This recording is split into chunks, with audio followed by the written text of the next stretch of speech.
Ma femme a crié à 3 heures du matin, je ne peux pas payer le taxi. Envoie-moi 300 €. Je suis coincé. J'ai répondu, demande au type avec qui tu es sorti. Puis j'ai éteint mon téléphone et je me suis rendormi. Le matin, un message vocal d'un numéro inconnu a tout changé. Avant de continuer, abonnez-vous à la chaîne et dites-nous en commentaire de quelle ville vous nous regardez. Le téléphone a vibré si brusquement que c'était comme si quelqu'un l'avait jeté sur la table de chevet à côté de ma tête. J'ai ouvert les yeux dans le noir, j'ai cherché l'écran à tâtons et j'ai vu le nom d'Éline. L'horloge indiquait plus de 2 heures du matin. La maison était silencieuse, à l'exception d'un courant d'air froid provenant de la fente sous la porte d'entrée. « Brian, vire-moi 300 €, a dit ma femme sans même un bonjour. Sa voix était en colère, et d'une certaine manière, étrangère.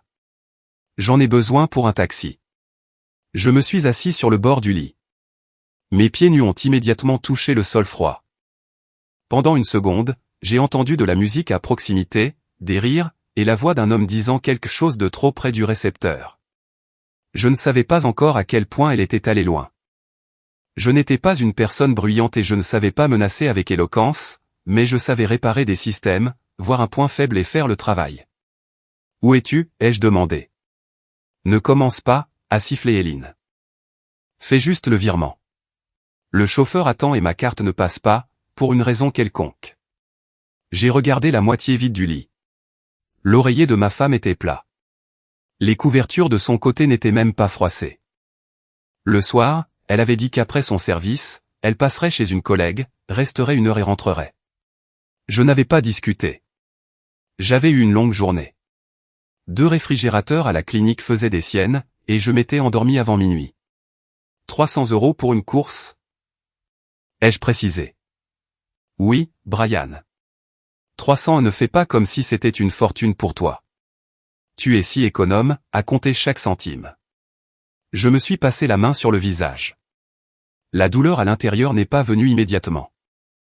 D'abord, il y a eu la clarté, la musique nocturne, la voix étrange, son ton autoritaire et ce montant s'additionner pour former une image simple, qu'un mari normal n'est pas obligé d'embellir avec des explications. Demande au type avec qui tu es sorti de t'aider, ai-je dit d'une voix égale. À l'autre bout du fil, le silence s'est fait.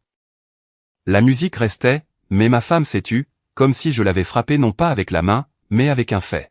« Qu'est-ce que tu viens de dire » a articulé Éline. « Tu m'as entendu. »« Je ne suis pas à un rendez-vous » a-t-elle lancé entre ses dents. « Tu es fou ? Je suis chez une amie.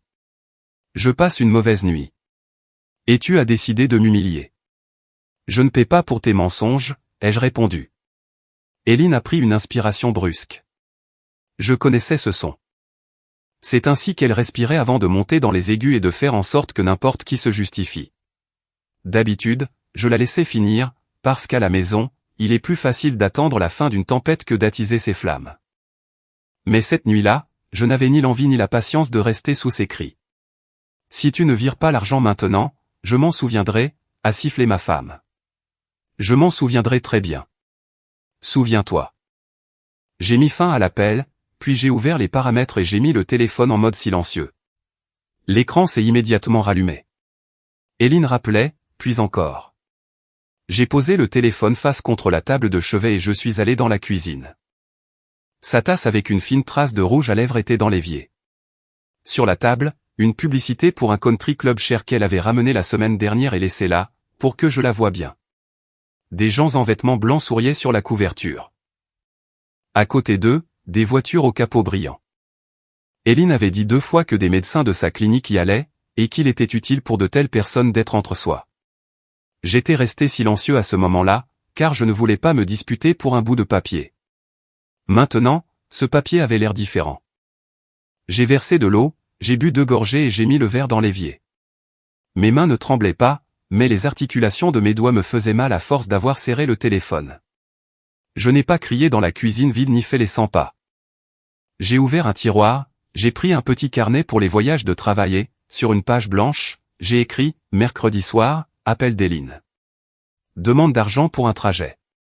Voix d'homme étrange. » Et j'ai posé le stylo à côté. Chose étrange, une fois les mots sur le papier, la douleur est devenue moins un trou et plus un travail. Et mon travail a toujours commencé par enregistrer les faits. Le matin, le téléphone était sur la table de chevet comme un objet étranger. Je me suis réveillé sans réveil, par la lumière entre les stores et le silence pesant dans la maison. Éline n'était pas rentrée.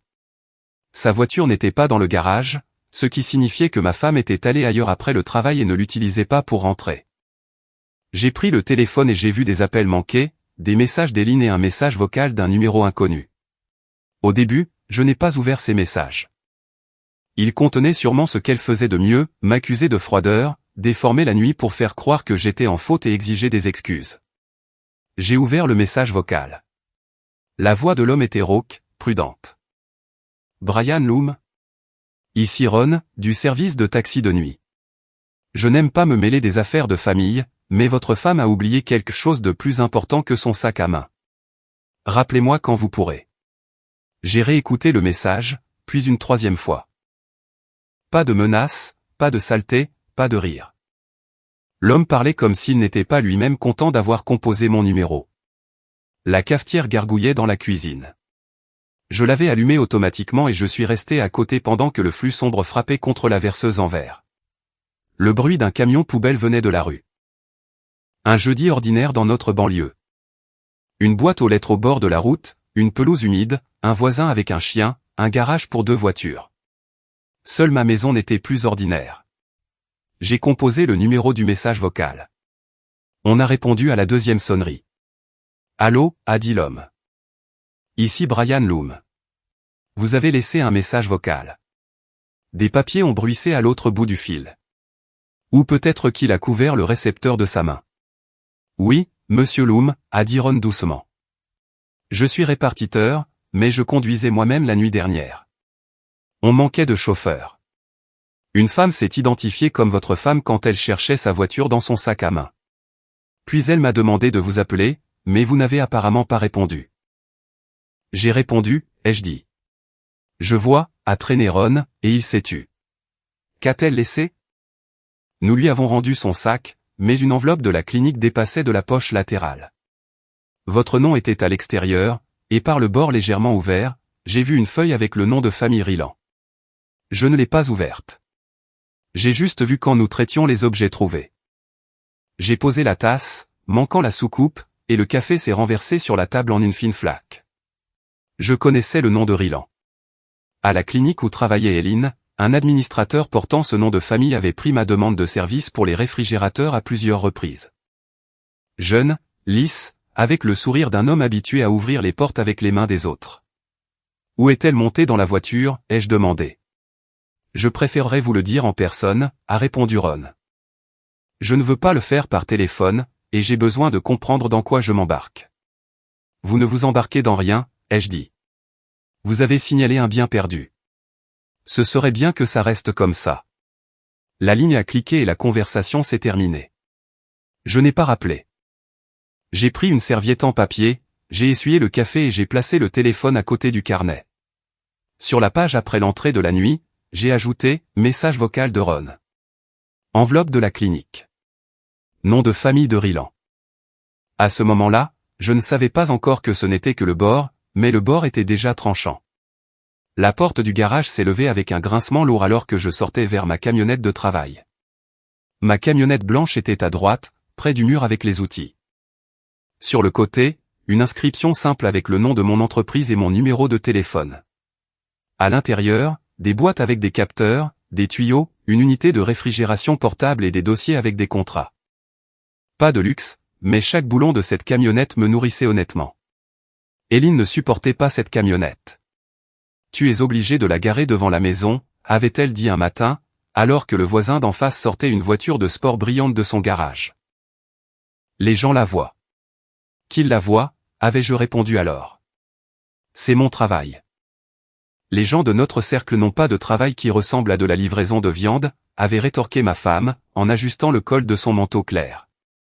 Je me souviens de cette phrase, non pas parce que c'était la plus méchante, il y en a eu de pire, mais parce que c'est à ce moment-là que j'ai clairement compris pour la première fois, Éline n'avait pas honte de la camionnette, mais de moi à côté d'elle. Elle aimait la maison. Elle aimait la pelouse soignée. Elle aimait que l'hypothèque soit payée à temps et que le réfrigérateur soit plein. Mais la manière dont tout cela était arrivé l'irritait au point de grincer des dents. J'avais acheté la maison avant le mariage, petite, avec une terrasse écaillée et une vieille cuisine. Puis j'ai passé 7 ans à la réparer, à changer les fenêtres, à payer l'hypothèque de mon compte personnel, à réparer le porche le soir et à tondre la pelouse le week-end. Hélène est entrée dans une maison déjà chaude et a rapidement décidé que la chaleur était apparue d'elle-même. Nous n'avions pas de contrat de mariage. Je pensais alors que c'était un manque de confiance. Maintenant, je comprenais que la confiance sans papier peut coûter cher. Ce jeudi matin, je ne suis pas allé directement à mon premier appel. J'ai appelé ma sœur. « Tu es là ?» ai-je demandé quand Tavia a répondu. « Dans ta cabane avec des papiers ?» a-t-elle grommelé. C'est ainsi que ma sœur appelait le petit bureau derrière mon atelier. « Ton fournisseur a encore envoyé une facture avec une erreur. Je suis déjà en train de me disputer avec eux. Mais le fournisseur en attente. J'ai besoin de regarder la carte familiale. » Tavia s'est tue. Elle pouvait entendre le ton. Ma sœur ne s'est jamais mêlée de mon mariage, même quand Hélène lui parlait avec condescendance.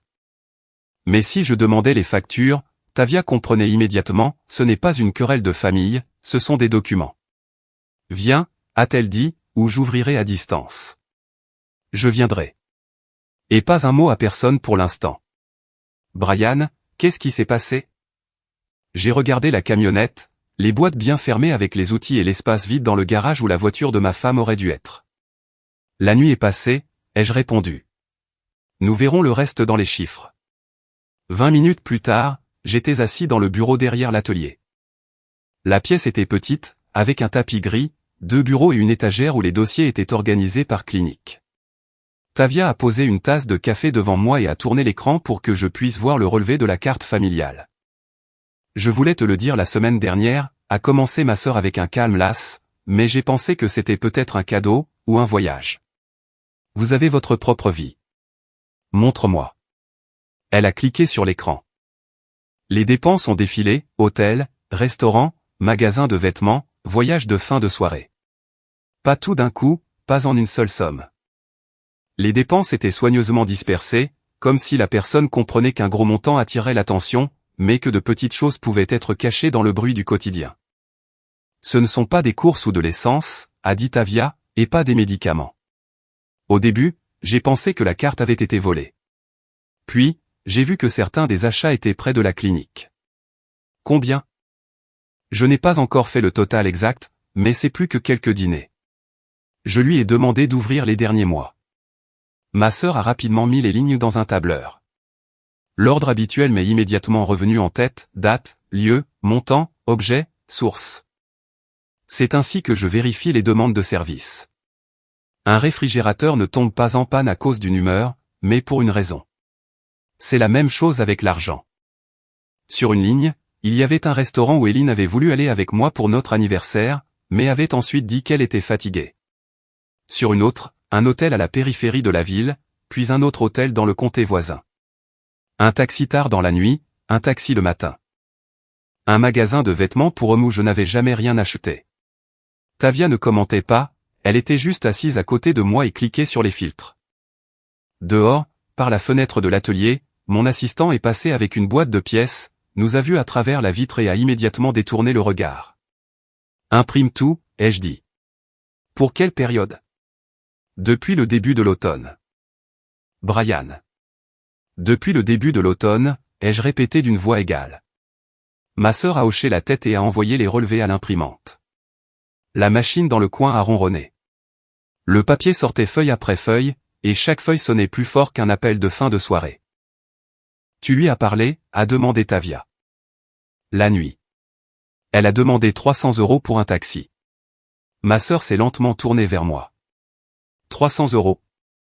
J'ai refusé. Bien, a dit Tavia après une pause.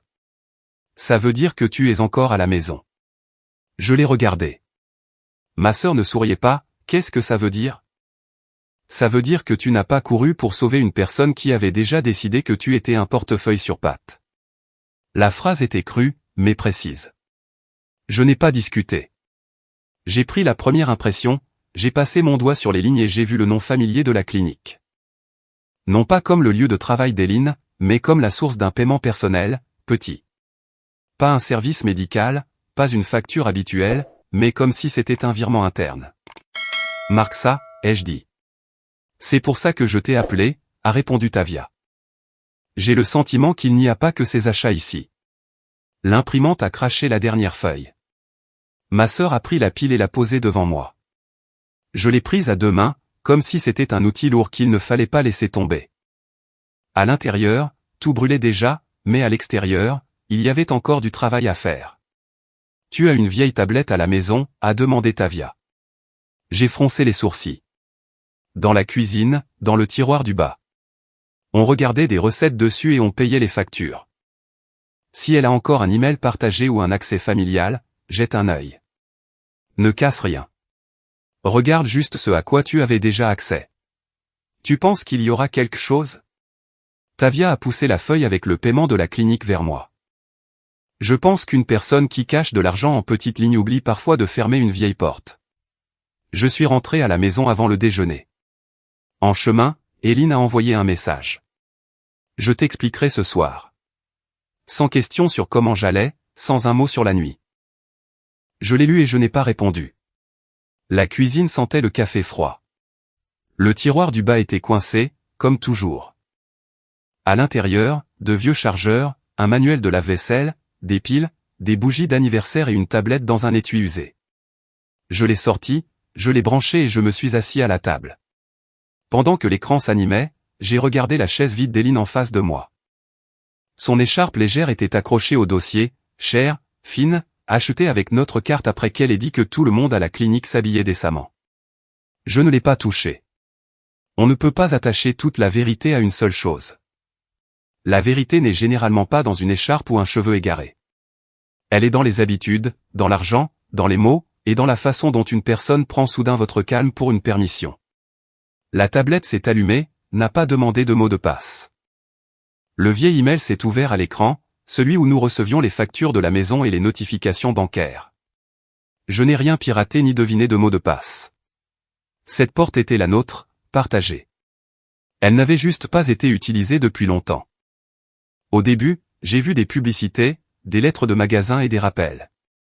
Puis, dans la recherche, j'ai tapé le nom de la banque.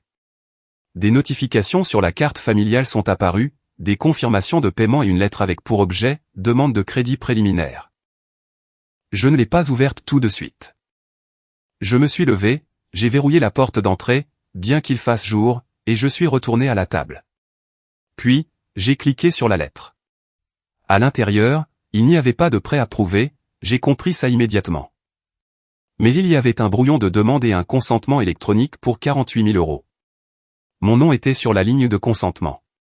En dessous, l'adresse email d'Hélène et une note indiquant que la demande était enregistrée, mais nécessitait une vérification. Je suis resté immobile. Le café dans ma tasse était froid depuis longtemps. Le réfrigérateur a cliqué doucement derrière moi. J'ai eu envie de l'appeler et de lui demander un seul mot court, pourquoi? Mais ça aurait été inutile. Une personne qui, la nuit, exige que vous payiez un trajet après un rendez-vous ne se transforme pas en témoin honnête contre elle-même le matin. J'ai fait des captures d'écran sur mon téléphone, puis j'ai posé la tablette sur la table et j'ai ouvert mon carnet. Sous les entrées du matin, j'ai ajouté, carte familiale, hôtel, facture de restaurant, clinique. Brouillon de demande de crédit, grosse somme. Mon nom sans mon consentement. Après ça, j'ai appelé la banque. Je n'ai pas discuté ni tenu un tribunal de famille au téléphone. J'ai simplement dit à l'opératrice que j'avais découvert un consentement électronique contesté sur une demande de crédit que je n'avais pas soumise, et j'ai demandé que la demande soit enregistrée. La femme au bout du fil parlait poliment et sèchement. Elle a posé des questions de sécurité, puis a dit que la demande n'avait pas été émise et serait envoyée pour examen. Vous devrez confirmer le litige par écrit, a-t-elle dit. Je le ferai. Échanger l'accès à tous les appareils familiaux. Je le ferai. J'ai noté le numéro de référence, puis j'ai appelé Tavia. Trouvé, a demandé ma sœur sans mot superflu. Un brouillon de crédit. Pour combien? Pour ce montant. Tavia a juré doucement, presque dans un murmure. Je ne l'ai pas interrompu. Le prêt n'a pas été émis, ai-je dit. La banque va le mettre en examen. J'ai besoin de copies des relevés de Hélène et d'un tableur de dépenses séparés. Sans conclusion.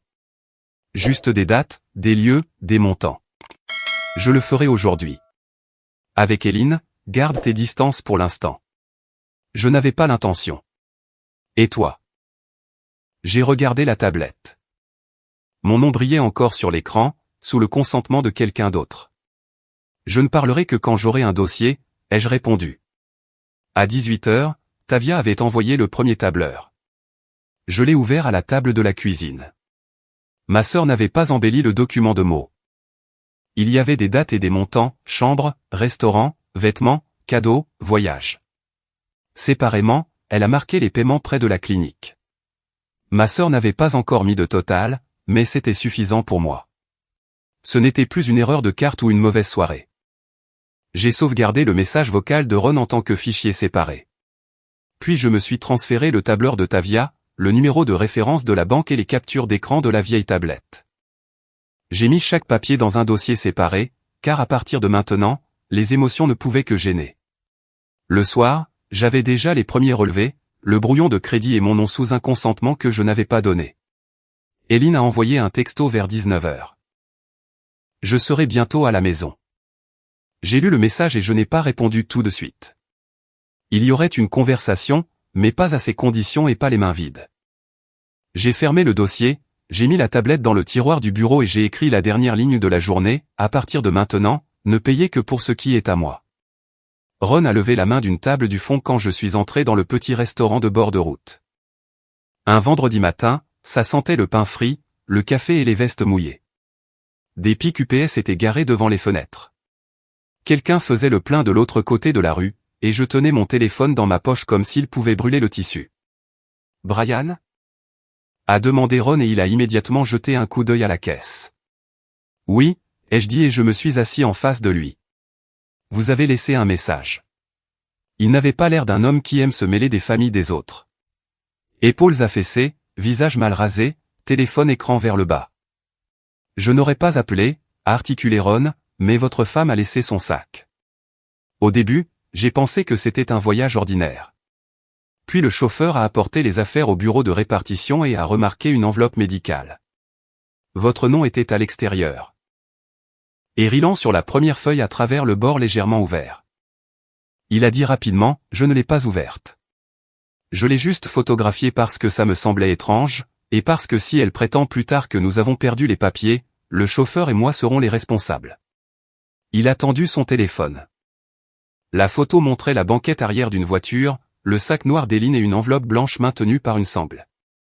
Sur l'enveloppe, il était en effet écrit Brian Loom. J'ai reconnu immédiatement l'écriture d'Éline. D'où venait ma femme, ai-je demandé. Ron a repris son téléphone et est resté silencieux quelques secondes. Puis il a de nouveau tourné l'écran vers moi. La photo montrait une adresse tirée du registre des courses, une maison dans un quartier calme, non loin de la clinique où travaillait Éline. Le chauffeur l'a prise à cette maison, a dit Ron. Pas dans un bar, pas chez une amie, dans une maison privée. Un homme a ouvert la porte, puis elle est montée dans la voiture. Le chauffeur l'a entendu dire, il paiera. Il paie toujours. Le nom était déjà dans ma tête.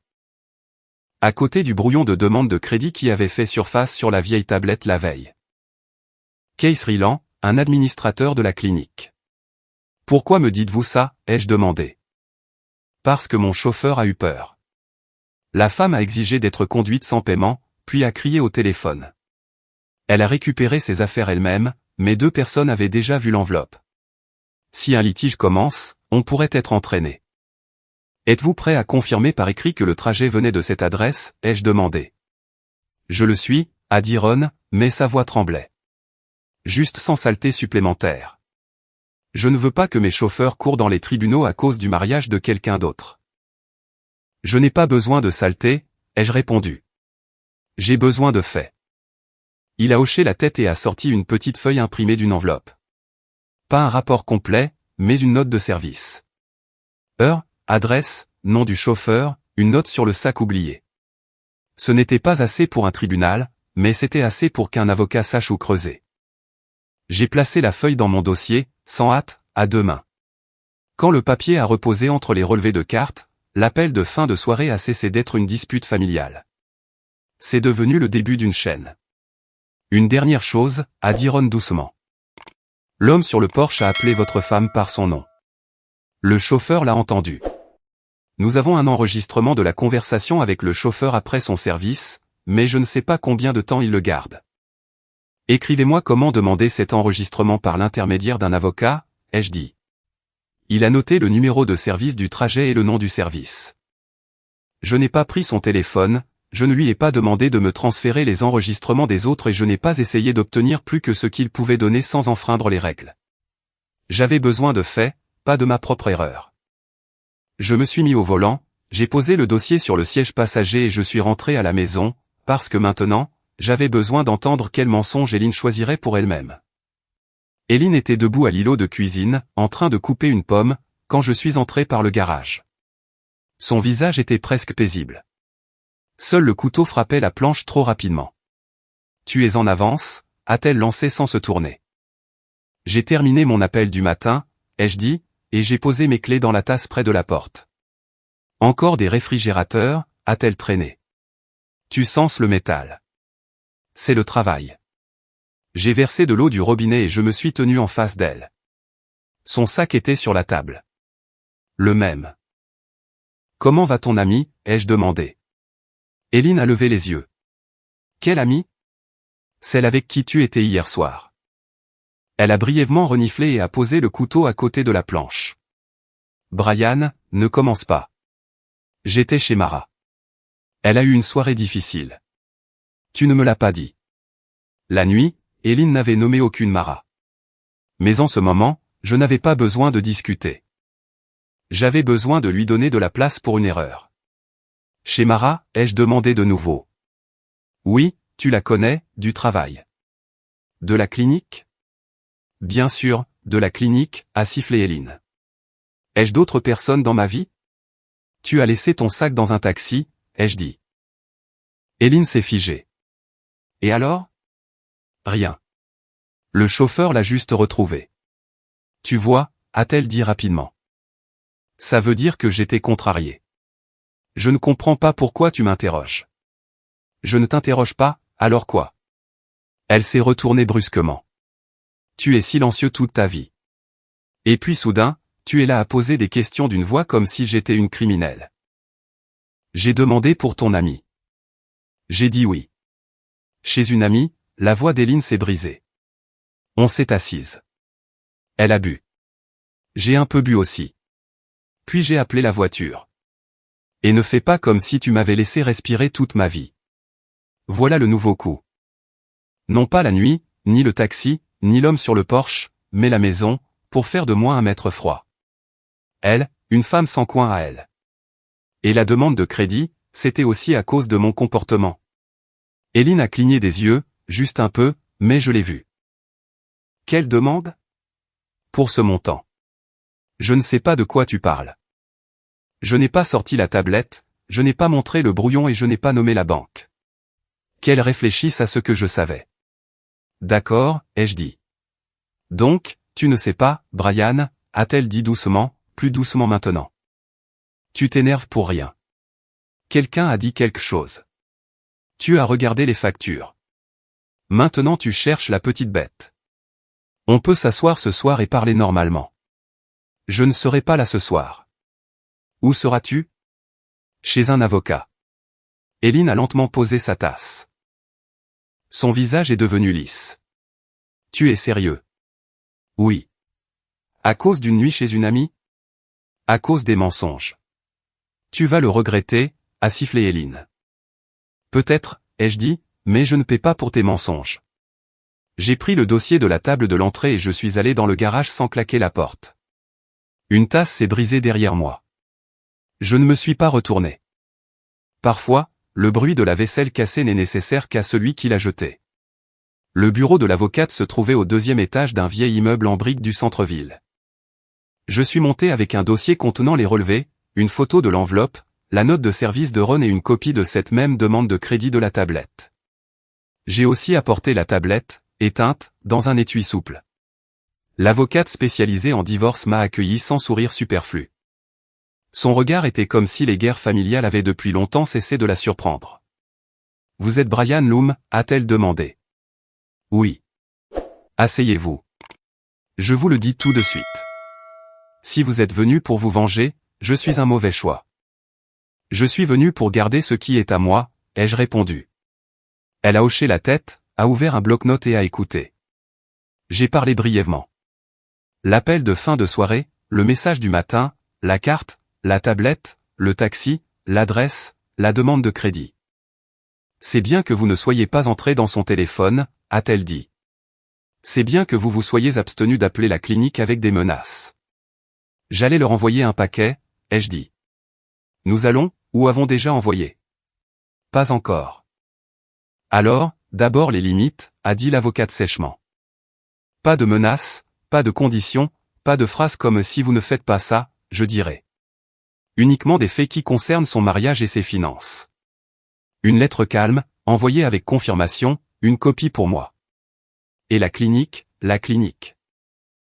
c'est à part. Une plainte formelle par ma lettre et des documents où il y a une source claire, pas des ragots sur une liaison.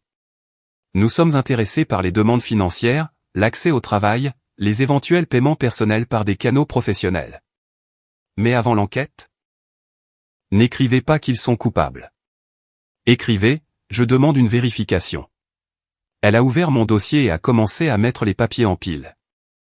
Taxi séparément, carte séparément, crédit séparément, maison et entreprise séparément. La maison a été achetée avant le mariage. L'acompte et l'hypothèque provenaient de mon compte personnel. Et l'entreprise a démarré avant même Hélène. Nous n'avions pas de contrat de mariage. Alors écoutez attentivement, a dit l'avocate. Vous, et non avec colère mais avec une chaîne. D'où venait l'argent? Où est-il allé? Qui a donné son consentement? Qui en a bénéficié? Je ferme son accès à la carte aujourd'hui, ai-je dit. Ne la fermez pas simplement. Appelez la banque et retirez Hélène de la carte familiale. Sans accusation. Demandez une lettre sur la demande acceptée pour la demande de crédit. Dites une chose, je n'ai pas donné un tel consentement. Compris? Une dernière chose.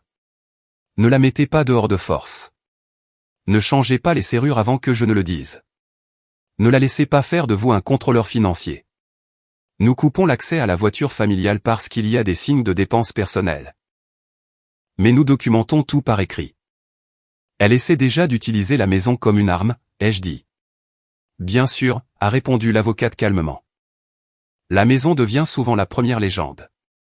Votre travail est de ne pas donner de fait à la légende. À partir de ce moment, vous n'expliquez pas votre stratégie à votre femme. Vous ne vous disputez pas dans la cuisine. Tous les sujets sérieux passent par moi. À la maison. Vous ne parlez que de choses ménagères et brèves. Et si elle commence, vous répondez, par la Dara, et vous partez. J'ai respiré normalement pour la première fois de la journée. Non pas parce que c'est devenu plus facile, mais parce que le chaos avait des contours. Ron est prêt à signer une déclaration, ai-je dit. Pour l'instant, prêt, a levé un doigt l'avocate. Pour l'instant, un mot important. Les témoins ont souvent peur. Nous préparons un formulaire court aujourd'hui. Notez les mouvements, juste l'itinéraire et les objets oubliés. Moins il y a de superflu, plus il y a de chances qu'il signe. Elle a dit à son assistante d'apporter un échantillon. Avant que je ne parte, l'avocate a placé 2 feuilles devant moi, des instructions pour la banque et un brouillon de lettres pour Safran. J'ai laissé la tablette avec elle, comme source de la découverte, non pas comme butin d'un château étranger. J'ai quitté le bureau en fin d'après-midi et j'ai appelé la banque directement depuis le parking. Je veux retirer un utilisateur supplémentaire de la carte familiale, ai-je dit à l'opératrice d'une voix égale. J'ai été transféré plusieurs fois, on m'a posé des questions, on m'a demandé de confirmer mon adresse et mes paiements récents. J'ai répondu patiemment. Puis, séparément, j'ai déclaré que je n'avais pas consenti à cette demande de crédit et j'ai demandé une confirmation écrite. Je n'ai pas discuté, je n'ai pas fait pression, j'ai juste répété. Quand l'appel s'est terminé, mon téléphone a affiché un nouveau message d'Hélène. Tu vas le regretter. Je n'ai pas répondu. À mon bureau, j'ai ouvert une enveloppe propre pour Safran. J'ai écrit la lettre à la main. D'abord sur un brouillon, puis j'en ai barré la moitié. Trop de colère. La deuxième version était courte. Je suis le mari d'Hélène. J'ai des documents qui peuvent concerner le mariage de Safran et les finances de la famille. Je ne demande rien et je ne pose aucune condition. J'ai mis des copies dans l'enveloppe, une note sur le voyage, une photo de l'enveloppe sans objet personnel superflu, une partie du relevé de la carte familiale et la page sur la demande de crédit contestée. Je n'ai pas tout mis. Je n'ai pas mis mes griefs. Safran n'avait pas besoin d'entendre la voix de ma femme à 3 heures du matin pour comprendre l'essentiel. Puis j'ai préparé un deuxième paquet pour la clinique. Il n'y avait pas de mots comme « romance » ou « liaison ». Il y avait des dates de contacts officiels, le nom de l'administrateur, et une demande de vérifier si l'accès au travail avait été utilisé pour des actions personnelles. Hélène est sortie de la chambre quand je scellais l'enveloppe. « Qu'est-ce que tu fais » a-t-elle demandé. « Discute-le avec mon avocate. » Elle est venue à la table, mais j'ai posé ma main sur l'enveloppe. Pas brusquement, juste pour montrer une limite. « Tu vas jouer au grand homme maintenant » a traîné Hélène. « Je vais agir par l'intermédiaire d'un avocat. »« Tu es ridicule, Brian. » Le fait. Les reniflements ne sont pas ridicules. Elle a essayé d'avoir un sourire narquois, mais la confiance avait déjà quitté son visage. « Tu ne sais même pas à qui tu t'attaques. » Alors il m'est utile de le savoir. Hélène a voulu dire autre chose, mais un nouveau message a clignoté sur l'écran de son téléphone. Elle y a jeté un coup d'œil, est allée dans le couloir et a fermé la porte de la chambre. Le samedi matin, j'ai emmené l'enveloppe pour Safran au bureau de poste, avec accusé de réception. Le paquet pour la clinique est passé par l'avocate, comme elle l'avait indiqué. La vie ne s'est pas arrêtée à cause d'une liaison. Mais ce jour-là, je ne faisais plus semblant de vivre un samedi normal. Je suis rentré vers midi. Hélène n'était pas là. Sa trousse de maquillage avait disparu de la salle de bain, mais la plupart de ses vêtements étaient encore dans la chambre. Cela signifiait qu'elle n'était pas partie pour de bon. Sur la table, il y avait un mot. J'ai besoin d'espace. J'ai mis le mot dans le dossier, non pas comme preuve de quelque chose, mais comme une autre petite pièce de sa nouvelle légende.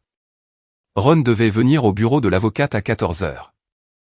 L'avocate avait envoyé un formulaire de déclaration court le matin, sans mots forts, juste l'itinéraire, les objets oubliés et la volonté de fournir des enregistrements sur demande du tribunal. Si Ron le signait, ma chaîne deviendrait solide. À 13 heures, j'étais au bureau.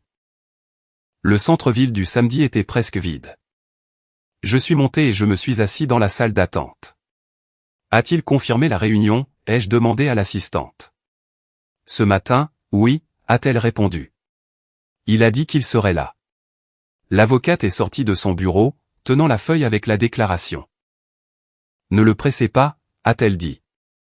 S'il commence à s'énerver, laissez-le signer uniquement ce dont il est personnellement sûr. Compris. À 14 heures, Ron n'est pas venu. À 14h10, j'ai composé son numéro. Il a refusé l'appel. À 14h15, un message est arrivé. Je ne peux pas, désolé. L'avocate a lu le message et a froncé les sourcils. Appelez-le de nouveau, devant moi, a-t-elle dit. J'ai composé. Cette fois, Ron a répondu après de longues sonneries. Il y avait du bruit sur la ligne, comme s'il se tenait dans une rue près d'une route. Brian, je ne signerai pas, a-t-il dit immédiatement. Que s'est-il passé, ai-je demandé. J'ai reçu un appel de la clinique. L'avocate a levé les yeux. Qui a appelé, ai-je demandé et j'ai mis le haut-parleur avec son accord. Je ne sais pas. Une femme de l'administration. Elle a dit que mon chauffeur avait enfreint les règles. Qu'il divulguait des informations sur les clients. Que la clinique reconsidérerait les contrats de transport de patients. La moitié de mes commandes de nuit vient d'eux. Vous comprenez? La moitié. S'ils partent, je ferme le service de nuit. Ron, la déclaration concerne le voyage de ma femme, ai-je dit. Vous me l'avez dit vous-même. Les mots, c'est une chose. Une signature, c'en est une autre, a-t-il articulé. Je ne peux pas mettre mes gens en danger. J'ai des chauffeurs, ils ont des familles. Pouvez-vous signer juste pour le fait du sac oublié et de l'adresse de prise en charge de la voiture? Non. Le mot a frappé plus doucement qu'un cri. Il a rendu la pièce oppressante. On vous a demandé de ne pas signer, a demandé l'avocate. Ron a fait une pause. On m'a expliqué les conséquences. C'est une menace, a-t-elle demandé. C'est du business, a lancé Ron entre ses dents. Et je ne veux pas être un héros dans le divorce de quelqu'un d'autre. J'ai regardé la feuille de déclaration.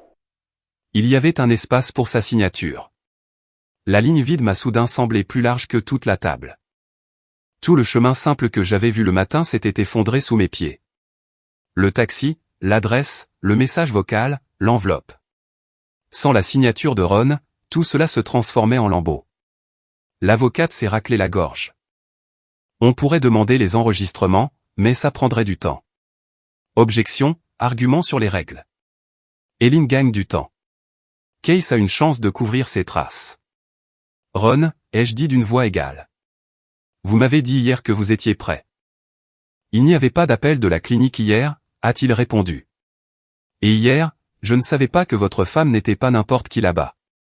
Vous comprenez que maintenant, ils diront que rien ne s'est passé? Qu'ils le disent. Je ne signerai pas, il a raccroché. La salle d'attente est devenue silencieuse. L'assistante à son bureau a arrêté de taper. L'avocate a lentement posé la déclaration devant elle et a passé son doigt sur la ligne vide. Maintenant, la vraie partie commence, a-t-elle dit.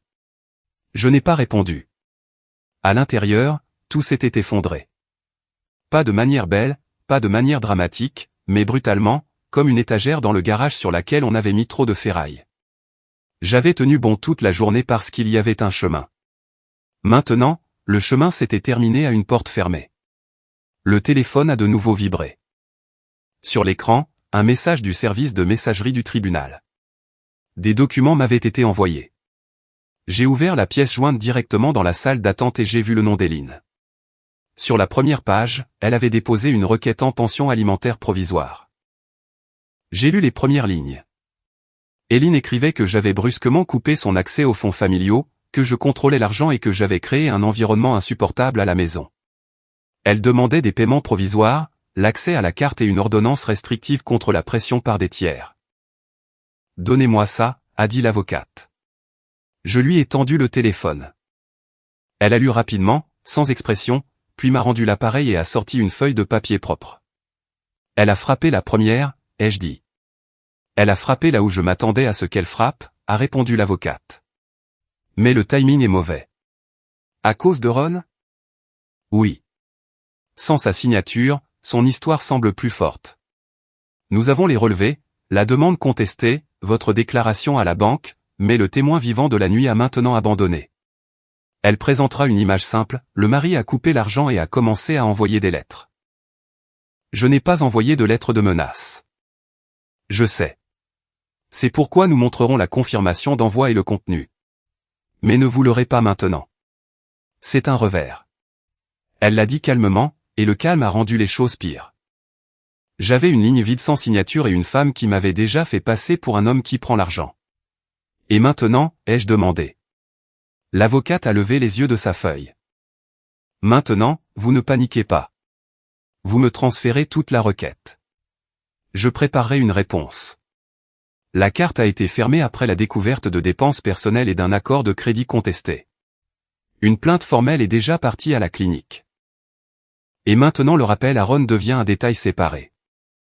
Mais nous ne pouvons pas prouver l'appel. Pas encore. Le mot « encore » est revenu, mais plus comme une promesse. Plutôt comme une fine planche sur un fossé. Lundi, a poursuivi l'avocate, vous appelez la banque et vous demandez l'état de la vérification de la demande.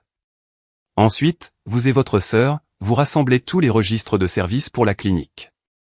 Non pas parce que nous cherchons une liaison. Mais parce que nous avons besoin d'une chaîne indépendante que Ron ne peut pas emporter avec lui. Si elle obtient une pension alimentaire provisoire, nous contesterons. L'important est de ne pas la laisser montrer que vous êtes incontrôlable. Aujourd'hui, vous rassemblerez les paiements de l'hypothèque de votre compte personnel, les contrats de l'entreprise et la confirmation que la carte était pour un usage domestique. Brian, a dit l'avocate, un peu plus doucement maintenant. Voulez-vous appeler votre femme et lui crier dessus en ce moment? Pas d'appel aujourd'hui. Ce n'est pas de la faiblesse, c'est de la discipline. Je ne le ferai pas, ai-je répondu. J'ai pris le dossier et j'ai quitté le bureau. À ma voiture, j'ai vérifié mon téléphone. Un autre message d'Eileen était arrivé. Maintenant, que le tribunal décide qui contrôlait qui. J'ai tapé une réponse, puis je l'ai effacée, j'ai réécrit, discute-le avec mon avocate. Je n'ai envoyé que ça. À la maison, j'ai ouvert le garage et j'ai mis 3 boîtes sur l'établi, maison. Entreprise. Carte. Hélène est revenue vers le soir, s'est arrêtée à l'entrée et a immédiatement regardé non pas moi, mais le dossier avec le nom de la clinique dessus. Ron a changé d'avis. Oui, a-t-elle demandé. J'ai fermé le dossier. Comment le sais-tu? Hélène a haussé les épaules. Les gens n'aiment pas s'impliquer là où ils peuvent perdre leur emploi. Elle le savait. Cela signifiait que l'appel de la clinique n'était pas une défense aléatoire des règles. Tu te réjouis trop tôt, ai-je dit. Et tu as commencé trop tard, a-t-elle rétorqué et elle est montée. Je suis resté dans le garage. Lundi, les registres de service devaient devenir ce que Ron n'avait pas signé. Le lundi matin, le téléphone de l'avocate a sonné avant que je puisse finir mon café. J'étais assis seul dans la cuisine. Sur la table, des relevés, une copie de la requête d'Hélène et la vieille tablette dans un sac transparent. Après samedi, quand Ron a refusé de signer la déclaration, il y avait un vide en moi. Brian, tu peux parler, a demandé Dara. Oui. La banque a envoyé une réponse préliminaire. Ils ont suspendu la demande contestée. Pas rejetée ni approuvée, mais mise en examen. C'est important. J'ai repoussé ma tasse. Qu'est-ce qui leur a suffi? Votre contestation du consentement électronique et une divergence dans les adresses de connexion. L'essentiel, c'est que la demande n'a pas commencé depuis votre connexion domestique. D'où? Du réseau de la clinique. J'ai regardé le dossier comme s'il pouvait ouvrir la bonne page tout seul. Il a fait froid dans ma poitrine, mais plus d'impuissance, de clarté. Celle d'un lieu de travail. Ils ne le formuleront pas comme ça sans une enquête, mais ils ont l'adresse de travail de la clinique et l'heure de connexion. Nous avons besoin d'une lettre, pas d'une conversation. Je vais appeler la banque moi-même. Appelle, mais sans menace. Conteste juste le consentement. Demande le numéro de référence et la confirmation de la suspension. La banque doit entendre un client qui protège sa signature. J'ai écrit ça au dos d'une enveloppe vide. Je ne cherchais plus un témoin qui pourrait avoir peur. Je cherchais des documents qui n'ont pas peur.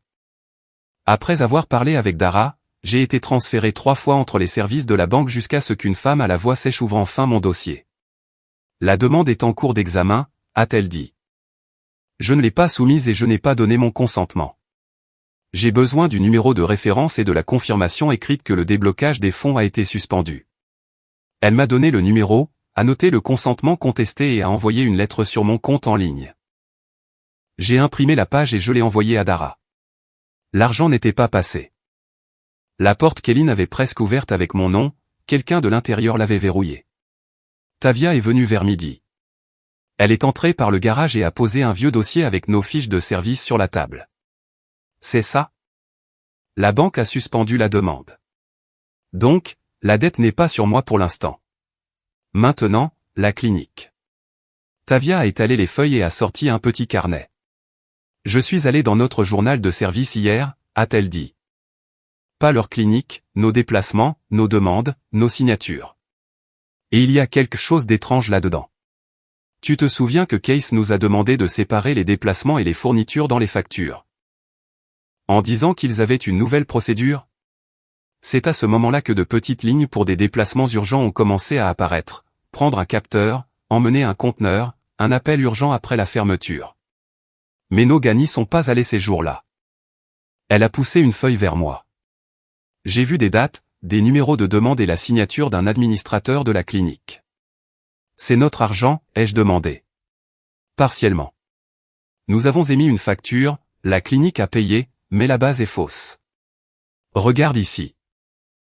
La deuxième feuille était du journal de bord. Sur plusieurs lignes, à côté de la clinique, il y avait un tiret. Il y a une demande, pas de déplacement, a dit Tavia. Une fourniture a été radiée, mais pas sortie de l'entrepôt. Et voici le principal. Elle a tapé de son ongle sur la ligne du bas. Le jour où Hélène a payé un restaurant avec la carte familiale, la clinique avait un déplacement urgent pour presque le même montant, avec la signature de Case. Je me suis redressé. Tu penses qu'il masquait ses déplacements en travail de clinique? Je pense qu'il couvrait ses traces. Il profitait du fait que la clinique lui faisait confiance pour les petites demandes financières, et nous faisions confiance à la clinique. Mon entreprise vivait de la confiance. Si les documents mentent sur de petits montants, alors personne ne croit non plus au travail honnête. Devons-nous arrêter les factures, ai-je demandé. Non, a coupé Tavia. Ne romps pas le contrat. Nous mettrons en évidence les lignes contestées et nous les donnerons à Dara. Si tu commences un incendie maintenant, Eileen dira que tu nuis à son travail. Elle le dira de toute façon. Alors ne l'aide pas, a dit ma sœur calmement. J'ai pris les feuilles et j'ai commencé à vérifier les dates. Carte familiale, restaurant, hôtel, taxi. Demande de service. Une seule pouvait encore être une coïncidence. 2, déjà, donner un contour. Voici vendredi, ai-je dit. Le jour où je suis allé chez Dara. Il y a une demande de remplacement urgent de capteur ici. Mais le capteur est dans l'entrepôt, a répondu Tavia. J'ai vérifié. Personne ne l'a sorti. Qui a pris la demande? Case. Et il a confirmé le paiement. J'ai regardé la camionnette de travail à travers la porte du garage. Eileen grimaçait toujours quand les voisins la voyaient devant la maison.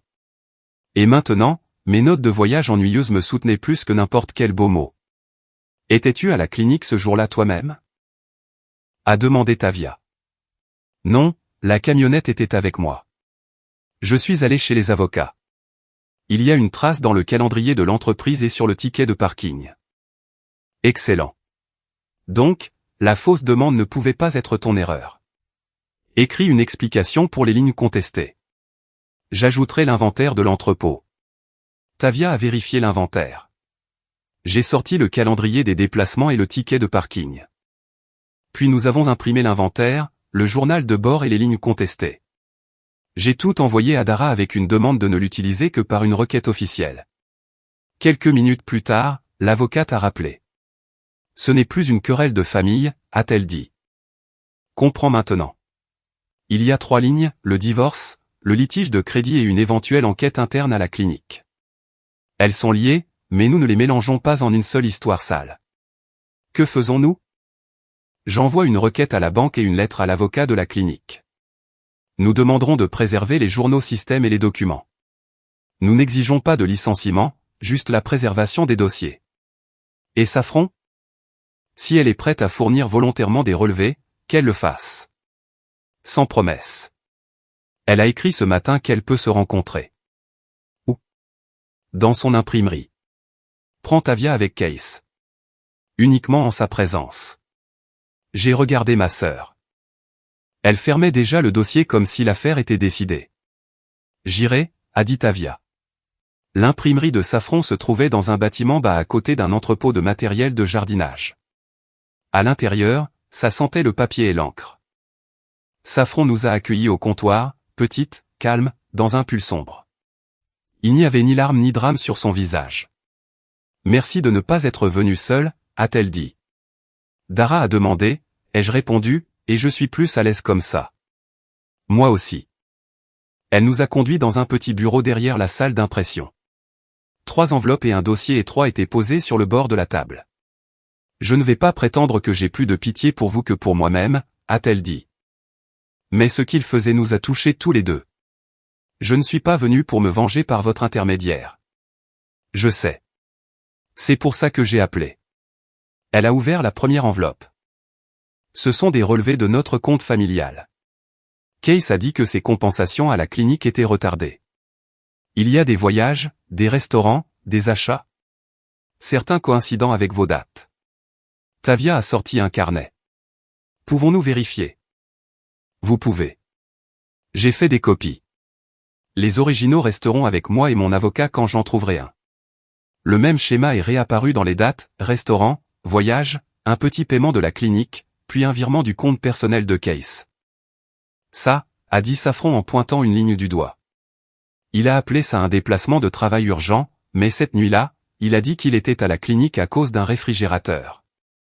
Il n'y a pas d'appel de ce genre dans notre registre de service, a dit Tavia. J'ai déjà compris ça. Safran a sorti la deuxième enveloppe. Voici des notifications bancaires et mes notes. Quand il m'a demandé de ne pas poser de questions, je ne suis pas allé dans son téléphone. Mon propre compte suffisait. Vous comprenez? J'ai dit que cela pourrait l'affecter au travail. Que ça affecte la vérité, a répondu Safran. Je ne veux pas qu'il soit mis à la porte aujourd'hui, mais s'il continue d'avoir accès aux demandes financières, il nous noiera tous. Ces mots étaient plus précis que n'importe quelle accusation. Safran demandait non pas une rétribution, mais une restriction d'accès à ce que Case avait déjà abusé. Dara dit la même chose, ai-je dit. Préservation des dossiers, une enquête, suspension des demandes financières. Sans crier. Safran a ouvert le dossier mince. Et Case m'a donné ça lui-même hier soir. J'ai levé les yeux. Lui-même? Après votre paquet. D'abord il a crié, puis il a dit qu'Eline avait tout inventé et qu'il n'avait aidé que quelques fois. Puis il a commencé à négocier avec moi. Qu'est-ce qu'il vous a donné exactement? Une impression d'une lettre de la clinique. Il est convoqué à une réunion interne sur les demandes contestées. Juste une enquête, mais il a été temporairement retiré de l'approbation des demandes financières. Tavia m'a regardé. C'était ça. Pas un licenciement, pas une confrontation cinématographique. La réalité avançait lentement, mais laissait des traces. Quand a-t-il été notifié, a demandé ma sœur. Ce matin, probablement après la lettre de votre avocate. J'ai lu la copie. La formulation était sèche et prudente. Pendant l'enquête, l'employé ne participera pas à la création, à la confirmation ou au transfert de demandes financières liées à des fournisseurs externes. Pourquoi vous a-t-il donné ça, ai-je demandé. Safran a eu un sourire narquois sans joie. Il voulait que j'appelle un ami de la comptabilité de la clinique et que je dise qu'il est un bon mari. Et que vous êtes une personne vengeresse. Le bureau est devenu silencieux. Le bourdonnement régulier d'une machine venait de la salle d'impression. Est-il ici maintenant? A demandé Tavia. Dans sa voiture, dehors. Il pense que je vous persuade de ne pas toucher à son travail. Il veut vous parler. Nous n'avons pas à le faire. Je sais que nous n'avons pas à le faire. Samedi, mon plan reposait sur le courage de quelqu'un d'autre et avait donc vacillé. Maintenant, il y avait des papiers devant moi. Si Case voulait parler, qu'il parle à côté des gens et des documents. Seulement ici, ai-je dit, avec vous et Tavia présente. Et je ne promets rien. Safran a hoché la tête et est sorti. Case est entré une minute plus tard. En personne, il était plus petit que je ne l'avais imaginé et beaucoup moins confiant. Brian, a-t-il commencé. Monsieur Loom, a corrigé Safran. Le regard de Case a filé vers sa femme. Monsieur Loom, a-t-il répété doucement. Je veux expliquer. Expliquer, mais sans me demander d'oublier. Il s'est assis sur le bord d'une chaise. Eline a dit que vous aviez un budget commun et que vous contrôliez l'argent. Je ne connaissais pas tous les détails. Quels détails sur la demande? Je ne savais pas au début. Tavia a pris un stylo. Soyez plus précis. Le début de quoi? Case a regardé Safran comme s'il attendait un indice. Safran est restée silencieuse. Elle m'a demandé de l'aider à remplir le formulaire, a-t-il dit. Elle a dit que son mari était occupé, que le consentement viendrait plus tard. Avez-vous ouvert cette demande depuis la clinique? Ai-je demandé. Il a tressailli à la somme exacte. Pas tout. Juste le début. Elle a dicté les informations. Mes informations personnelles. Elle a dit que vous étiez au courant. J'ai posé ma main sur le bord de la table. Je ne l'ai pas frappé, je n'ai pas haussé la voix. Je me suis juste maintenu en place. Case, je ne demande pas maintenant ce qu'elle a dit. Je demande ce que vous avez fait. Il a baissé les yeux. J'ai ouvert le formulaire au travail, j'ai entré quelques informations. Adresse, revenus, état civil. Puis elle a dit qu'elle le finirait à la maison. Qui a cliqué sur le consentement électronique? Pas moi. L'avez-vous vu le cliquer? Non. Mais la banque voit la connexion de la clinique parce que le début venait de la clinique, a-t-il dit rapidement. Je peux le confirmer. Je peux écrire que vous n'étiez pas assis à cet ordinateur. Safran a expiré brusquement. Maintenant tu peux, a-t-elle dit. Case s'est tourné vers elle. J'essaie de réparer. Tu essaies de garder ton travail. Devant moi était assis un homme faible qui avait décidé que les violations mineures ne comptaient pas tant que personne ne les mettait dans un seul dossier. La clinique ne doit pas penser que j'ai volé, a-t-il dit. Je n'ai pas volé dans la caisse. Avez-vous traité ces déplacements comme étant liés au travail, a demandé Tavia. C'était des compensations. À qui? Il s'est tu. À qui? A répété ma sœur. Eileen a dit qu'elle rendrait tout plus tard, a articulé Case, qu'elle aurait de l'argent après le prêt, que c'était temporaire. Voilà le fil manquant, les voyages, les petites lignes de travail, le prêt qui devait couvrir les traces, un stratagème au nom de quelqu'un d'autre. Donc, le prêt à mon nom devait payer vos dépenses, ai-je demandé. Pas comme ça. Elle a dit que c'était une décision de famille. Je n'ai pas donné mon consentement. Je comprends maintenant. Non, ai-je dit d'une voix égale. Maintenant, tu es pris. Kay s'est penché en arrière sur sa chaise. Je signerai une déclaration selon laquelle j'ai commencé la demande au travail, qu'Eileen a demandé de l'aide, que vous n'étiez pas présent. Et concernant les demandes de la clinique, a demandé Tavia. Il a grimacé. Ça doit être géré avec prudence. Avec prudence, ce sera par l'intermédiaire de votre avocat, a dit Saffron. Pas par un nouveau mensonge. J'ai regardé Case et j'ai compris ce qu'il voulait. Un accord simple, je retire ma plainte, il admet juste assez pour se sauver. Mais après tout ce qui s'était passé, je ne troquais plus ma signature. Écoutez attentivement, ai-je dit. Je ne vais pas promettre à la clinique, à la banque ou au tribunal que vous êtes une bonne personne. Je ne vais pas demander votre licenciement aujourd'hui. Tout ce que j'ai ira à mon avocate. Tout ce que vous voulez admettre. Faites-le par votre propre avocat ou dans une réponse officielle. Mais si j'aide, vous vous aiderez en arrêtant de mentir. Case a poussé son téléphone au bord de la table. Eileen a dit que vous n'iriez pas jusqu'au bout de toute façon, a-t-il marmonné. Que vous êtes calme, qu'on peut vous bousculer. Je me suis souvenu de sa voix à 3 heures du matin et de la requête où ils ont essayé de faire de moi un contrôleur et un mari avare. La douleur est remontée, mais elle ne me contrôlait plus. Elle a décidé que j'avalerais tout, ai-je dit. Saffron a poussé une feuille de papier propre vers Case. Écris que tu es prêt à donner à ton avocat un aveu sur la demande. Ici, devant nous. Pas une plainte contre Eileen, un fait. Saffron, tu n'as pas à faire ça. Je le dois. Il a pris le stylo, a écrit longtemps, a barré des mots, a recommencé. Je n'ai ressenti aucun triomphe. 2 familles étaient assises dans un petit bureau d'imprimerie, triant les conséquences de la surconfiance de quelqu'un d'autre. Quand Case a terminé, Saffron a lu la feuille la première, puis l'a donnée à Tavia, puis à moi. C'était bref. À la demande d'Eileen, il avait commencé à remplir le formulaire de crédit au travail. Brian n'était pas présent. Il n'avait pas personnellement reçu le consentement de Brian, et certaines des demandes contestées pourraient être liées à des voyages personnels qu'Eileen avait promis de compenser après avoir reçu l'argent. Le mot « pourrait » ressortait du texte comme un clou rouillé. Ce n'est pas une déclaration officielle, ai-je dit. Je sais, a répondu Saffron, mais maintenant il l'a écrit de sa propre main. Dara décidera quoi en faire. Case a levé les yeux. Vous l'enverrez quand même à la clinique? Une lettre est déjà partie à la clinique pour préserver les dossiers. Ce qui suivra sera décidé par les avocats et la banque. Eileen va me détruire.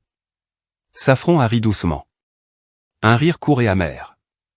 Elle a déjà essayé de le détruire avec une signature. Elle t'a juste utilisé. Nous avons quitté l'imprimerie par une porte latérale. Tavia portait les copies. Je tenais mon téléphone avec un message de Dara. Ne discutez de rien après la réunion. Venez directement chez moi ou rentrez chez vous. En chemin, un message est arrivé d'Eileen. Arrête de te cacher derrière les avocats. Tu vas répondre, a demandé Tavia. Non. 1 minute plus tard, Eileen a réécrit. C'est toi qui as commencé. J'ai rangé mon téléphone. Les documents lui expliqueraient. Maintenant, chez Dara, nous avons tout étalé sur la grande table. La lettre de la banque, le journal de bord, l'inventaire de l'entrepôt, les relevés de Saffron et la feuille manuscrite de Case. Est-ce suffisant pour contrer la requête d'Eileen, ai-je demandé. Pas d'un seul coup, a répondu Dara. Mais le tribunal verra la demande de crédit contestée, les dépenses cachées et la question de la crédibilité de ses paroles. La clinique se protégera, donc ils préserveront les journaux et restreindront temporairement Case. Ne vous attendez pas à une belle scène où il est licencié le soir même. Et Case, a demandé Tavia. Case essaie de se sauver aujourd'hui, a dit Dara. Ça le rend utile, mais pas honnête. Nous ne soumettons pas sa feuille manuscrite comme la sainte vérité. Nous l'utilisons comme une raison de demander une confirmation officielle. Il admet son implication, ai-je dit. Il admet exactement ce qui lui convient. Mais même cet aveu brise la version d'Eileen où vous avez tout inventé par jalousie. J'ai hoché la tête. Il n'y avait pas de légèreté. Il y avait une tension de travail, familière d'un appel urgent. La panne ne pouvait pas être annulée, mais les dégâts pouvaient encore être contenus. Dara a rassemblé les papiers en 3 piles. Je prépare celle-ci pour la banque. Celle-ci pour la réponse à la requête. Celle-ci, nous la gardons pour la clinique pour l'instant. Ce soir, vous n'écrivez rien à Eileen. Elle écrit déjà. Laissez-la écrire. Si elle vient pour ses affaires, documentez-le calmement et ne vous laissez pas entraîner dans une dispute. Le soir, je suis rentré seul. Une deuxième notification était venue de la banque. L'enquête était active. Des documents supplémentaires avaient été reçus de Dara. Une copie de la lettre à l'avocat de la clinique avec une demande de ne pas toucher aux enregistrements du système et aux demandes financières contestées. Rien de nouveau d'Eileen. Sa tasse avec du rouge à lèvres sur le bord était toujours dans la cuisine. La colère de cette petite chose a monté plus que celle de la lettre. J'ai lavé la tasse et seulement alors j'ai pu expirer. À ce moment-là, mon téléphone a brièvement vibré. C'était Dara.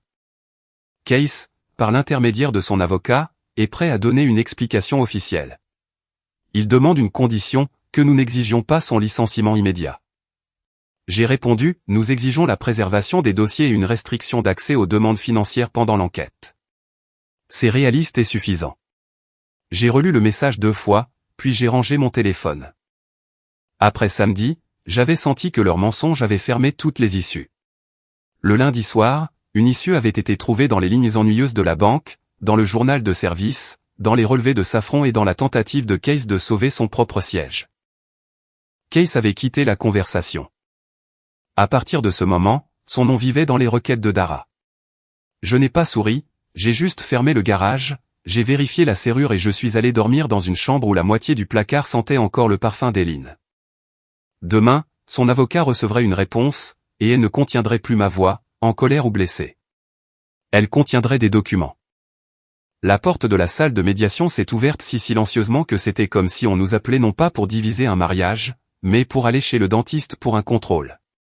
Je me suis levé le premier. Devant moi se trouvait le dossier étroit de mon avocate, mes relevés bancaires, des copies des ordres de paiement de la maison et une sélection séparée de la carte familiale. Pas de mensonges, pas de chantage. Tout était disposé de manière à ce qu'un étranger puisse comprendre en 5 minutes où mon argent avait été, où le mensonge d'Eileen avait été, et où Case avait touché à ce qui ne le concernait pas. Eileen est entrée après son avocat et ne m'a pas regardé. Elle portait une veste stricte et claire, le même look avec lequel elle allait au petit déjeuner de charité de la clinique et souriait aux gens, comme si tout Lancaster devait être reconnaissant de sa présence. Seulement maintenant, le sourire ne tenait pas. Ma femme s'est assise en face de moi, a posé son téléphone à côté d'un verre d'eau et l'a immédiatement attrapé. Commençons par la pension alimentaire provisoire, a dit son avocat. Ma cliente estime que M. Loom a brusquement restreint son accès aux fonds familiaux et l'a mise dans une position de dépendance. Je n'ai pas tourné la tête. Mon avocate a légèrement touché la première feuille avec son doigt. Nous commencerons par les sources de fonds, a répondu mon avocate d'une voix égale. Et par la raison pour laquelle l'accès a été fermé après une consultation, pas sur un coup de tête. La médiatrice, une femme aux cheveux gris avec de petites lunettes sur une chaîne, a hoché la tête et a pris une note. Elle n'avait pas l'air gentille ni méchante. Les gens comme ça sont dangereux pour ceux qui ont l'habitude de faire pression avec leur apparence. Ils ne se soucient pas de la façon dont une veste est ajustée. Ils se soucient des chiffres. Eileen m'a finalement regardé. Tu veux vraiment faire ça ici, a sifflé ma femme, devant des étrangers? J'ai senti une trace de vieille douleur sous ma chemise.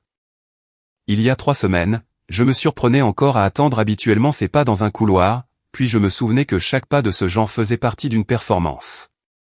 J'ai posé ma main sur le dossier et je l'ai immédiatement retiré. C'est exactement l'endroit, ai-je dit avec un calme las. L'avocat d'Éline a ouvert son dossier et a commencé à parler du mariage, du niveau de vie habituel, de son travail à la clinique et de mes revenus. Selon cette version, j'étais un mari calme qui était soudainement devenu un comptable cruel. Que ma femme avait simplement utilisé une carte familiale, que la maison était notre centre familial. J'ai écouté et j'ai noté une chose. Éline ne contestait pas la liaison elle-même. Elle la contournait comme une flaque d'eau près de la boîte aux lettres après une forte pluie. Ma cliente a investi émotionnellement et domestiquement dans la maison pendant 7 ans, a dit l'avocat. Vous ne pouvez pas tout réduire à qui a fait le premier paiement avant le mariage. Mon avocate n'a pas interrompu. Elle a attendu une pause. Nous ne réduisons pas tout au premier paiement, a-t-elle dit. Nous montrons une chaîne. La maison a été achetée par Monsieur Loum avant le mariage. L'hypothèque provenait de son compte personnel et partiellement des revenus de son entreprise. Voici les relevés. Voici les documents fiscaux.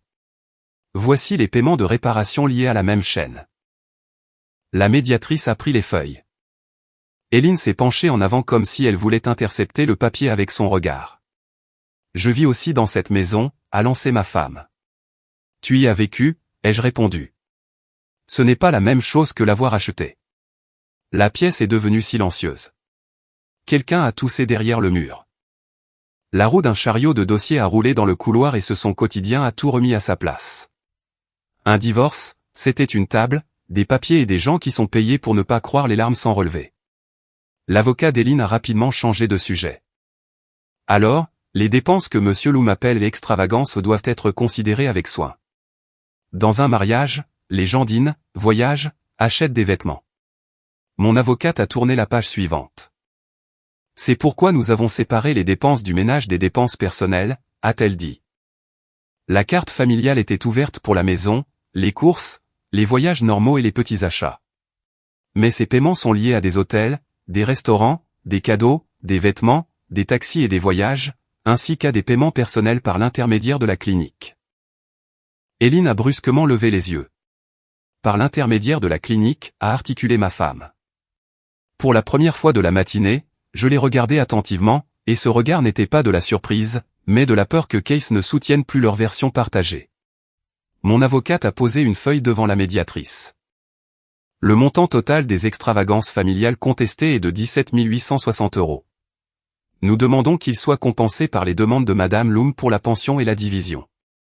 Non pas comme une punition, mais comme un retour de l'argent de la famille. C'est ridicule, a sifflé Éline. Il veut m'humilier ? Non, ai-je dit. Je ne veux pas payer 2 fois. Ma femme a cligné des yeux. Autrefois, après de tels mots, elle aurait commencé à parler plus vite, à changer de sujet, à se souvenir des invités et des voisins. Dans cette pièce, elle n'avait rien pour me piquer. La médiatrice a levé les yeux. Madame Loum, avez-vous une explication pour ces dépenses ? Éline a pris la feuille, mais ne l'a pas lue. Son regard se déplaçait sur les lignes comme si elle cherchait l'erreur de quelqu'un d'autre. C'était des réunions de travail, a dit ma femme. Avec qui ? A demandé la médiatrice. L'avocat d'Éline a posé sa main sur le bord de la table. Ma cliente n'est pas obligée de répondre à chaque ligne en ce moment, sans préparation. Alors nous noterons qu'il n'y a pas d'explication, a dit mon avocate. Éline s'est tournée vers moi si brusquement que sa chaise a brièvement grincé. Tu as toujours été comme ça, n'est-ce pas ? Assis tranquillement et content. J'ai hoché la tête, non pas à elle, mais à mes documents. Tu as pris mon silence pour un consentement. Cette phrase l'a frappé plus fort que je ne m'y attendais. Ma femme a baissé les yeux, et pendant quelques secondes, seule la médiatrice est restée dans la pièce, feuilletant les relevés. Je n'ai ressenti aucune victoire. La victoire aurait été un mot trop fort pour un matin où 7 ans de mariage étaient posés sur la table sous forme de paiement, de copies et de signatures d'autres personnes. Mais j'ai senti un soutien. Ensuite est venu le prêt, non émis, inachevé, mais cette même trace contestée qu'Éline avait précédemment tenté de présenter comme une bagatelle. Mon avocate l'a expliqué simplement. La vieille tablette a montré un brouillon. La banque a confirmé la connexion depuis une clinique, et le consentement de ma part est contesté. C'était un formulaire préliminaire, a dit Éline doucement. Je ne pensais pas que ça irait plus loin. À mon nom, ai-je demandé. Tu aurais aidé de toute façon, a lancé ma femme entre ses dents. Je me suis légèrement penché en avant, non pas de manière menaçante, juste pour qu'elle entende chaque mot. Maintenant, demande à celui qui a signé. L'avocat d'Éline a pris une inspiration brusque, mais il était trop tard pour objecter. La médiatrice l'écrivait déjà. J'ai vu comment ma femme, pour la première fois ce matin-là, a perdu non seulement son argument, mais sa pose même de victime. Avant, elle s'était accrochée à l'image d'une femme offensée par un mari froid. Maintenant, sur la table se trouvaient des dépenses personnelles, un consentement contesté, la réponse de la banque et les documents de la maison. L'image s'est effritée sans un bruit. Après une courte pause, nous avons été séparés dans des pièces différentes. Je me suis assis près d'une fenêtre étroite, j'ai bu du mauvais café et j'ai regardé le parking. La maison devait rester à moi. L'entreprise devait fonctionner. Les outils ne devaient pas devenir une monnaie d'échange. Le compte de retraite ne devait pas couvrir ses voyages et ses cadeaux. Mon avocate est entrée 10 minutes plus tard et a posé son carnet sur la table. Ils sont prêts à discuter d'une compensation, a-t-elle dit. Ils discuteront de la maison, mais plus doucement maintenant. Ils n'ont rien pour faire pression sur l'entreprise. Je ne veux pas de désordre, ai-je dit. J'ai besoin de fermer la porte. Alors nous tenons la ligne, a répondu mon avocate. Maison, entreprise, actifs de travail, compte de retraite pour les dépenses familiales et compensation. Pour le prêt, un litige et une enquête bancaire. Pour la clinique, séparément. 1 heure plus tard, nous sommes revenus et la médiatrice nous a de nouveau réunis à la même table. Éline avait l'air différente. Pas brisée, non. Elle était en colère, mais la colère ne la hissait pas au-dessus de la situation. Madame Loum accepte de reconnaître une partie des dépenses comme personnelles, a dit son avocat, à la condition que Monsieur Loum ne cherche pas une expulsion immédiate et ne diffuse pas d'informations dans son cercle professionnel. Je me suis tourné vers mon avocate. Je n'ai rien diffusé, ai-je dit. Une plainte formelle à la clinique a déjà été déposée par le biais de documents, a répondu mon avocate. Ce n'est pas diffuser des rumeurs. Case n'est pas entré dans la pièce. Son histoire était partie à l'enquête de la clinique. Éline a pincé les lèvres. Tu as ruiné mon travail, a dit ma femme presque dans un murmure. Non, Éline. Tu as ramené ton travail à la maison. La médiatrice nous a arrêtés de la main. Passons aux termes. Les termes sonnaient secs, mais chacun d'eux m'enlevait un nœud coulant. La maison restait sous ma protection comme étant prénuptiale, avec une chaîne de paiement confirmée. L'entreprise, les outils et les contrats de travail étaient reconnus comme liés à mon travail personnel. Mon compte de retraite n'est pas devenu une mangeoire pour les dettes des autres. Les extravagances familiales ont été comptées contre les revendications d'Éline. Le consentement de crédit contesté est resté une affaire pour l'enquête de la banque, et elle ne pouvait plus en parler comme si c'était ma décision. Éline a écouté sans interrompre. Une seule fois, elle a dit, « Alors, tu me laisses sans rien. » Je l'ai regardé et je n'ai pas répondu tout de suite. J'ai eu envie de dire beaucoup de choses, sur l'appel de fin de soirée, sur ce matin où la voix d'un homme étrange est venue de mon téléphone. Mais on ne peut pas gagner le passé 2 fois. Je te laisse avec tes décisions, ai-je dit. Je garde les miennes. À ce moment-là, la médiation n'a pas complètement mis fin au divorce. Ça ne se passe pas comme ça. Les papiers devaient encore passer par le tribunal, la banque devait clore son enquête, la clinique la sienne. Mais c'est ce lundi-là qu'Éline a cessé d'être une femme qui entre dans une pièce et exige que tout le monde croie sa version. Elle est sortie dans le couloir silencieusement, sans appel et sans dignité ostentatoire, et moi, pour la première fois en 3 semaines, je ne l'ai pas suivie des yeux. Quelques jours plus tard, j'ai été contacté par la clinique. Ce n'était ni Case ni Éline. Une voix sèche des RH m'a demandé de confirmer que mon entreprise gardait des copies des demandes de service et les noms des employés de la clinique qui traitaient les dépenses.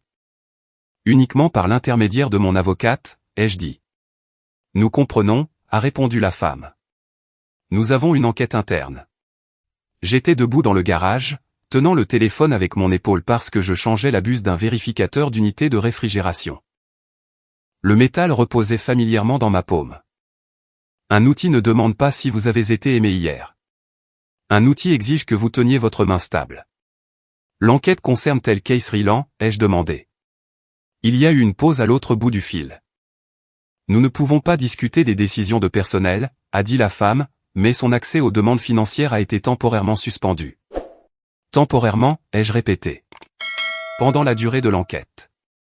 Je l'ai remercié et j'ai mis fin à l'appel. C'était important. Case n'a pas été licencié ce jour-là. La clinique se protégeait, pas mon sens de la justice. Mais il lui avait enlevé exactement le levier qu'il utilisait, demande, paiement, approbation. Plus tard, Safran a envoyé une courte lettre à mon avocate. Je n'ai vu qu'un résumé, parce que je ne voulais pas transformer le divorce de quelqu'un d'autre en mon propre spectacle.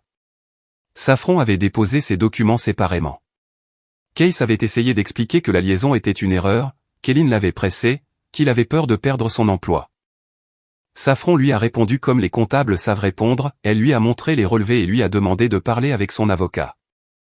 Je n'étais pas heureux, j'ai juste noté que Case, vu comme un jeune administrateur intelligent promettant à la femme d'un autre homme une nouvelle vie aux frais de quelqu'un d'autre, avait également pris fin. Ce même soir, Eileen est venue pour ses affaires. J'avais demandé à un voisin d'être dans son jardin à l'avance, j'ai laissé la porte d'entrée ouverte et j'ai mis des boîtes dans l'entrée que ma femme m'avait demandé de préparer. Un manteau d'hiver, des chaussures, du maquillage de la salle de bain, quelques cadres photos. Eileen est entrée sans un salut. Elle portait un jean et une veste sombre. Pas l'image formelle avec laquelle elle sortait de sa voiture à la clinique. Ses cheveux étaient attachés négligemment, une liste à la main. Où sont mes boucles d'oreilles en argent, a demandé ma femme. Dans une petite boîte près du miroir, ai-je répondu. Elle est allée dans la chambre, puis est revenue avec la boîte et s'est arrêtée dans les escaliers. Je me tenais près de la cuisine, ne bloquant pas le passage. Ma tante a dit que je pouvais rester chez elle pendant un mois ou deux, a-t-elle lancé, comme si j'avais demandé. D'accord.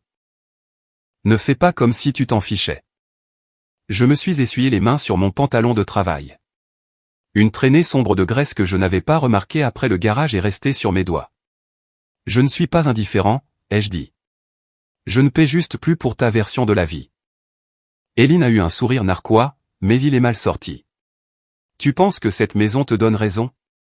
Non, la maison est juste à moi. Elle a regardé les murs de l'entrée, les escaliers, le paillasson près de la porte. Cette maison l'avait toujours irrité d'être sans prétention. Pour elle, c'était trop simple. Pour moi, c'était un endroit où je n'avais pas à justifier un travail honnête. J'ai amené des gens ici pendant tant d'années, a dit ma femme, ça nous faisait paraître normaux. Nous étions normaux, jusqu'à ce que tu décides que normal n'était pas suffisant. Elle a pris la deuxième boîte et l'a posée près de la porte trop brusquement. Un cadre a cliqueté à l'intérieur. Au moins, Case me voyait comme une femme, a sifflé Eileen. Je l'ai regardé. Pour la première fois de la soirée, un sentiment s'est agité en moi, non pas de colère, mais de lassitude de cette flèche bon marché. Case te voyait comme une évasion de son ennui, ai-je dit. Et puis il a vu une enquête. Ma femme est devenue pâle mais est restée silencieuse. Elle était déjà au courant pour Case. Une clinique ne peut pas garder un secret quand les demandes financières d'un administrateur sont retirées et que sa femme demande le divorce. Le statut d'Eileen fondait plus vite que l'argent sur la carte familiale. Petit déjeuner, sourire, invitation d'autres personnes, conversation importante dans les couloirs de la clinique. Tout cela était soutenu par les apparences. L'apparence avait éclaté. Elle a porté ses affaires à sa voiture en 3 voyages.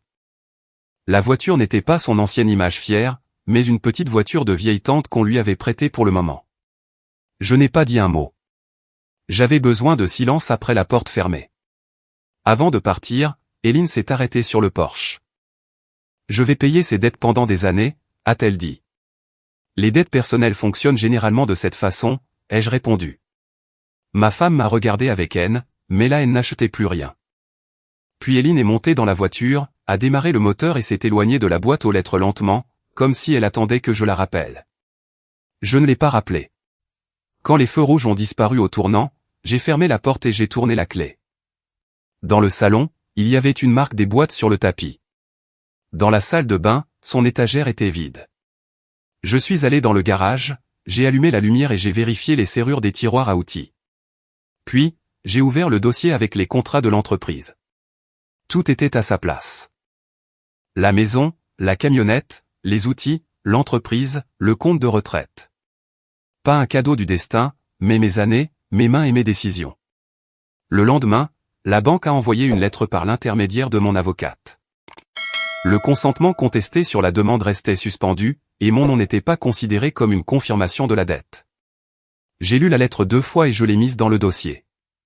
Tavia est passée le soir avec une marmite de soupe et un paquet de nouveaux dossiers pour la comptabilité. Tu as l'air d'avoir enfin été débranché d'une mauvaise prise, a dit ma sœur en posant la marmite sur la cuisinière. Bien dit. Je suis comptable, pas poète, a-t-elle grommelé. Mais le sens est juste. Nous avons mangé dans la cuisine où Éline m'avait récemment menti au sujet de son ami. Je ne l'ai pas mentionné à voix haute. Tavia savait. Et maintenant, a-t-elle demandé en posant sa cuillère dans l'évier. Travail, tribunal et papier. Ça, c'est clair. Et pour toi? J'ai voulu répondre comme d'habitude, l'entreprise, c'est moi. Mais les mots sont restés coincés. Ces dernières années, j'étais devenu une personne qui répare, paie, arrive, signe, se tait. Il n'y avait pas de honte à cela, mais c'était devenu à l'étroit. Il y a un atelier du soir au collège, ai-je dit, sur la conception technique. Je le regarde depuis longtemps. Tavia s'est retournée de l'évier. Et en avril, il y a les inscriptions pour un cours de courte durée. Brian, tu possèdes une entreprise de réfrigération. Tu sais tout ça avec tes mains. Je le sais avec mes mains. Je veux l'assembler différemment dans ma tête. Ma sœur a souri du coin de la bouche. Maintenant, ça ressemble à une personne vivante. Les semaines suivantes se sont écoulées sans scène bruyante. La banque et Dara ont envoyé des lettres. La clinique a fait traîner son enquête. Éline a récupéré ses affaires par l'intermédiaire de sa sœur. La maison se vidait, mais pour la première fois, je vivais sans les ordres de quelqu'un d'autre. Un vendredi d'avril, je me suis garé devant le bâtiment du collège 20 minutes avant le début. Le jour était encore clair, mais des lampes étaient déjà allumées à l'entrée. Sur le parking, il y avait les voitures de gens qui étaient venus après le travail pour apprendre quelque chose de nouveau. Mon téléphone était posé dans le porte-gobelet. Pas un seul message d'Éline, pas un seul appel de Case. Pas une seule demande qui devait être urgemment close avec mon argent. Je suis sorti de la voiture, j'ai verrouillé la porte et j'ai pris un simple carnet du siège passager. Le vent sentait l'asphalte mouillé et quelque chose de métallique venant des ateliers derrière le bâtiment. À l'entrée se tenaient 2 hommes de mon âge et une femme plus âgée, tous avec des carnets similaires. Dans le couloir du collège, ça sentait le café, le bois et le plastique chauffé des machines. L'instructeur à la porte a demandé mon nom, m'a trouvé sur la liste et m'a tendu des lunettes de sécurité. Première fois avec nous, a-t-il demandé. Première, ai-je répondu. Alors, entrez. Aujourd'hui, nous commencerons par un dessin simple et une pièce pour une machine. J'ai pris les lunettes et je suis entré. Dans l'atelier, il y avait des établis, des boîtes bien rangées avec des outils, plusieurs machines contre le mur du fond et un grand tableau avec les schémas d'autres personnes. Je n'avais pas besoin de trouver une nouvelle femme pour combler un espace vide. Je n'étais pas venu pour un remplacement d'Éline. J'étais venu pour moi. Je me suis assis à un établi libre, j'ai ouvert mon carnet et j'ai écrit mon nom en haut de la page. Ma main a formé les lettres de manière égale. Puis j'ai posé le crayon à côté, j'ai passé ma main sur la feuille blanche et, pour la première fois depuis longtemps, je n'ai pas pensé à ce qui m'avait été pris, mais à ce que je pouvais construire ensuite.